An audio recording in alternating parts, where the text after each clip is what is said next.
కష్టపడినందుకు ఒక ఫలితం వచ్చింది ఈ రోజునని మీకు అనిపిస్తుందా? అంతే కదమ్మా, మరి చాలా కష్టపడ్డామని. నేను సంస్కృత హరికథ నేర్చుకోవడానికి కొంతవరకు కష్టపడాల్సి వచ్చింది. భాష నాకు అప్పటికి పట్టు అస్సలు లేదు, తెలియదు కూడానండి. మా స్కూల్లో సంస్కృత సబ్జెక్ట్ ఉంది. అప్పుడు మాకు వెళ్ళిన వెంటనే అసలు శ్లోకం అంటే ఏమిటో తెలియదు నాకు. తెలుగు అయితే కొంచెం నేర్చుకున్నాం కానీ ఇంట్లోనే 10th క్లాస్ వరకు ఉంటాం కానీ, అక్కడికి వెళ్ళిన తర్వాత శుక్లాంబరధరం శ్లోకం మా సంస్కృత మాస్టర్ గారు స్టార్ట్ చేశారు. అక్కడి నుంచి శతశ్లోకైనా పండిత అన్నారు. 100 శ్లోకాలు చదివితే పండితుడైపోతారా అని కూర్చోమని. నేను వెళ్ళేటప్పటికే అక్కడ 4 స్టూడెంట్స్ ఉన్నారు. వారందరికీ కూడా రోజుకొక శ్లోకం చెప్పి ఆ మర్నాడు ప్రతిపదార్థం చెప్పేవారు. నేను రోజుకి 4 శ్లోకాలు చెప్పేసేదాన్ని. అట్లా వరుసని ఇలా ఒక్కొక్కరి చేత చదివించేవారు అనమాట. చివరికి వచ్చేటప్పటికి నేను అప్పగించేసేదాన్ని. అది అమ్మో చాలా చురుగ్గా ఉన్నావు నువ్వు, నీకు తొందరగా చెప్తానని రోజు 4 శ్లోకాలు చెప్పేవారు. అలా అలా వెంటనే 100, 200 అలా నేర్చుకోగలిగాం. తర్వాత పంచకావ్యాలు అవి కూడా చెప్పేవారండి. తెలుగులో కూడా అంతే, అలా పంచకావ్యాలు అనేకమైనటువంటి ఇటు ఒక హరికథ చెప్పాలి అనుకున్నప్పుడు సాకిచ్చి నువ్వు బాగా తెలియాలి కదండి. అలా ఒకటి ఆ అంశం ఈ రోజు ఏ అంశం మీద మనం ఆ కీర్తన చేయాలి అనేది కూడా ఎలా తీసుకుంటారమ్మా? అంటే ఇప్పుడు పార్వతీ పరిణయం ఉంది. పార్వతీ పరిణయంలో వారి ఆ కీర్తన దానికి సంబంధించి ఒక్కొక్క ఘటానికి ఒక్కొక్క కీర్తన ఉందంటే రాగం, తాళం, ఆ తర్వాత పద్యం, వచనం అట్లా ఉంటుందన్నమాట. ఈ సంస్కృత వాటికి కూడా అట్లాగే ఉంటాయండి. తెలుగు ఎలాగ చెబుతున్నామో సంస్కృతంలో కూడా ప్రవచనం తెలుగులో సంస్కృతంలోనే తీసుకొస్తాం అవి కూడా. అది ఈ పద్యాలు, ఇవి శ్లోకాలు ఇవన్నీ కూడా రాగయుక్తంగా పాడతాం. ఇవి అయితే తాళం వేస్తూ కీర్తనలు అవి పాడుతూ ఉంటామండి. అది మీరు ఎన్నో ప్రదర్శనలు చేశారు, ఇప్పటి వరకు ఎన్నో పురస్కారాలు అందుకున్నారు. ఇందులో కూడా మీకు ఒక ప్రశంస, మీకు బాగా గుర్తుండిపోయే ప్రశంస ఏంటి? ఎవరి దగ్గర నుంచి వచ్చింది? అంటే మీరు బాగా సంతృప్తికరంగా మీరు ఫీల్ అయిన రోజు? నేను కర్ణాటక అదే మన బెంగళూరులో శ్రీరామచంద్ర మహోత్సవ యజ్ఞం అని కంచి కామకోటి పీఠాధిపతి, నడిచే దైవం అని అంటారు, చంద్రశేఖర సరస్వతి మహాస్వామి వారు అక్కడ ఏర్పాటు చేశారు. సౌత్ ఇండియా కాన్ఫరెన్స్ లాగా ఏర్పాటు చేస్తే వేలాది మంది వచ్చారు. అక్కడ వచ్చినప్పుడు మన తెలంగాణ వాస్తవ్యులైన సి నారాయణ రెడ్డి గారు నా హరికథ అంతకుముందు విన్నారు, తెలుగు సంస్కృతం హరికథలు విని, అమ్మ ఇక్కడ పలానా చోట నీ ప్రోగ్రాం ఏర్పాటు చేస్తున్నాను, చాలా బాగుంటుంది, నువ్వు వెళ్ళాలి, మంచి పేరు తీసుకురావాలి అని నన్ను పంపించారండి. నేను వెళ్ళాను.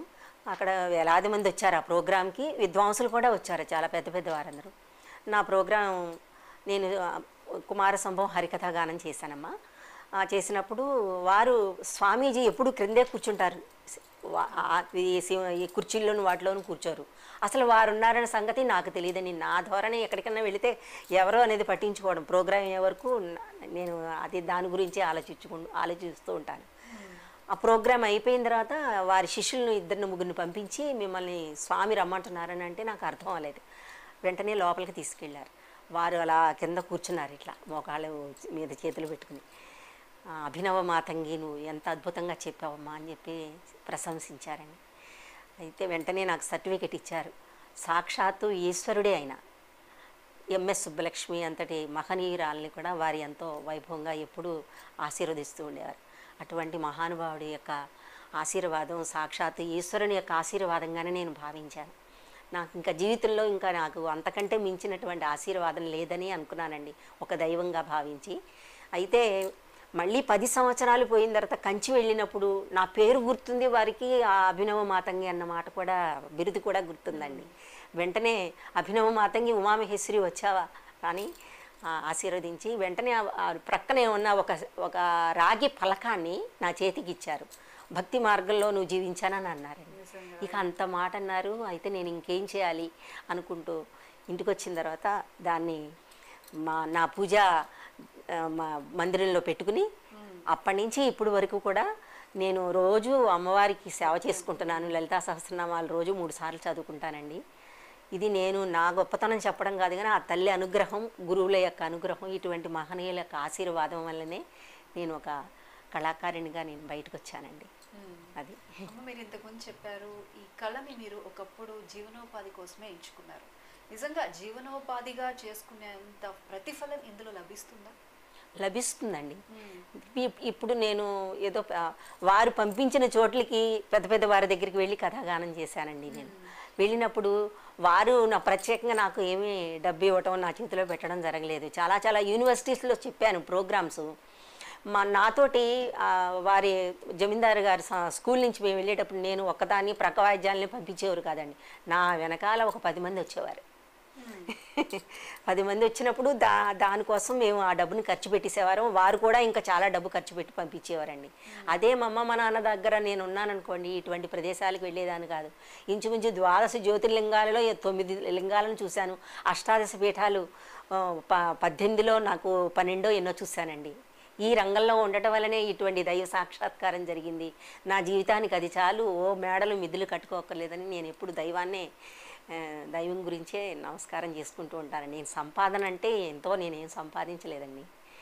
అది అంటే ఈ తరం వారు కాదండి, అసలు ఈ హరికథా రంగాన్ని ఎన్నుకున్న వాళ్ళు నా స్నేహితులే చాలా ఎక్కువగా బాగా సంపాదించిన వాళ్ళు ఉన్నారండి. పెద్ద పెద్ద భవనాలు కట్టుకుని చాలా అంటే ఒక సీరియల్ చెప్పారంటే 40 రోజులు కానివ్వండి, 30 రోజులు కానివ్వండి, దానికే ఒక 50,000 1,00,000 అట్లా వస్తాయండి. ఒక సాఫ్ట్వేర్ ఉద్యోగాలకు ఎట్లా వస్తున్నాయో అట్లాగే వస్తూ ఉంటాయి. కానీ ఆ విధంగా నేను సీరియల్స్ జోలికి వెళ్ళలేదు. ఇట్లా ప్రచారం కోసం బయటికి తిరగడం, అన్ని యూనివర్సిటీస్లో